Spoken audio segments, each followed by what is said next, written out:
Kemudian kita masuk ke jenis-jenis sambungannya. Untuk jenis sambungan yang pertama yaitu ada sambungan susut melintang. Jadi sambungan susut melintang ini jenis sambungan melintang dengan maksud mengendalikan retak susut beton, serta membatasi pengaruh tegangan lenting yang timbul pada plat akibat pengaruh perubahan temperatur dan kelembaban. Jarak antara tiap sambungan susut umumnya dibuat sama. Kemudian untuk diameter rujinya ini ada 5. Jadi ini tergantung dari jenis tebal plat betonnya.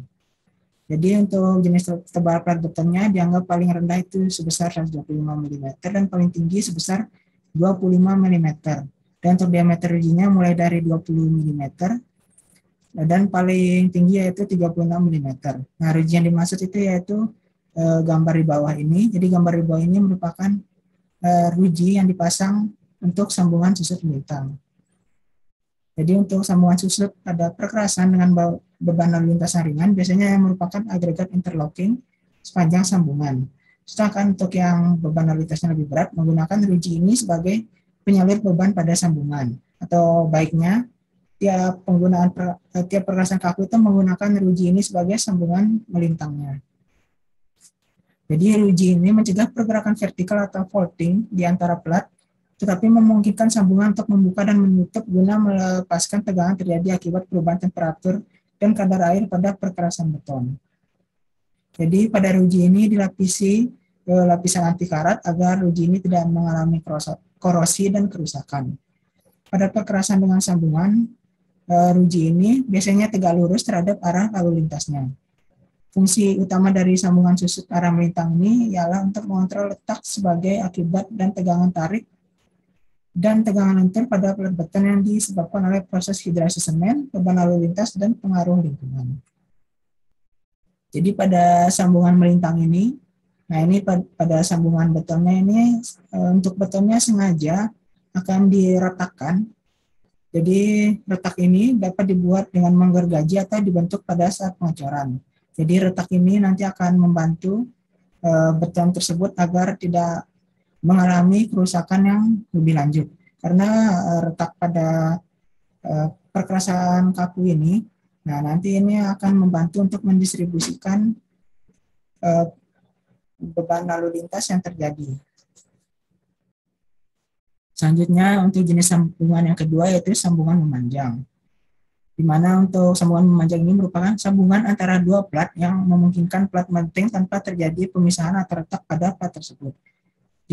Jika tadi merupakan sambungan melintang yang arah tegak lurus dengan arah lalu lintas, nanti sambungan memanjang ini yaitu searah dengan beban lalu lintasnya untuk sambungan memanjang ini.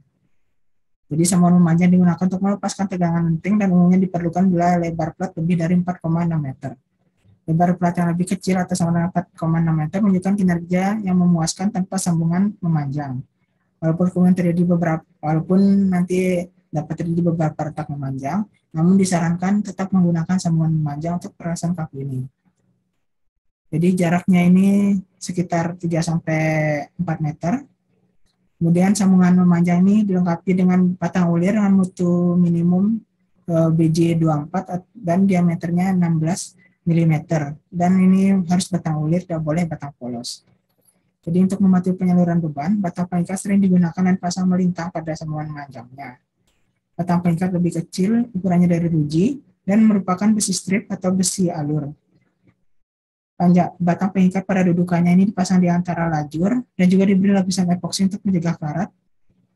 Jadi sambungan ini, sambungan melintang maupun memanjang ini, sama-sama harus diberi lapisan anti karat, agar tidak mengalami korosi atau karat, agar dapat mendistribusikan beban lalu lintas yang terjadi pada perkerasan kaku ini. Jika terjadi karat pada sambungannya, maka untuk beban distribusinya, beban lalu lintasnya tidak akan terdistribusi dengan baik. Untuk jenis sambungan yang ketiga ada sambungan pelaksanaan melintang. Jadi mana sambungan pelaksanaan melintang ini sambungan antara plat apabila beton dicor pada saat yang tidak bersamaan. Jadi pada sambungan pelaksanaan melintang ini ada yang direncanakan dan ada yang tidak direncanakan. Jika direncanakan harus menggunakan batang pengikat berulir, namun yang tidak direncanakan ini menggunakan tulangan polos. Jadi untuk sambungan pelaksanaan melintang umumnya mengandungkan sambungan susut, akan tetapi jangan dibuat miring. Karena pengaparan pemadatan yang sempurna akan sulit didapat. Sambungan pelaksanaan melintang hendaknya dipasang ruji dan menyatu langsung dengan beton lama. Sambungan melintang beralur cenderung kompas sehingga tidak direkomendasikan. Disarankan sambungan pelaksanaan melintang digergaji dan diberi lapisan penutup atau joint sealant.